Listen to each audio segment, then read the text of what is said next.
ఒక విషయం family star అనగానే సందర్భం వచ్చింది కాబట్టి ఒకటి చెప్తున్నాను.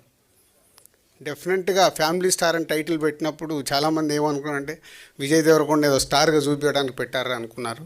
ఇప్పటివరకు నేను రివీల్ చేయలేదు. నాకు తెలిసి ఇక్కడ మీరు చాలామంది ఎక్కడో ఉన్న మీ కుటుంబాల్ని పైకి తీసుకొస్తూ కుటుంబంని ఎక్కడికో తీసుకెళ్ళిన వాళ్ళందరూ ఫ్యామిలీ స్టార్ అనేది సినిమా కంటెంట్.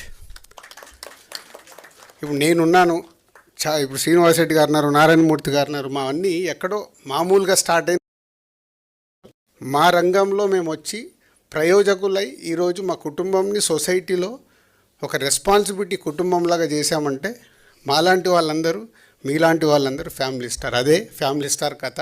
విజయ్ దేవరకొండని స్టార్గా చూపించాలని కాదు. దిల్ రాజు బ్రాండ్ ఒక కుటుంబం గురించి ఒక సినిమా వచ్చేటప్పుడు ఎలా ఉంటుందో అది అలాగే ఉంటుంది. సో మీరందరిలో కూడా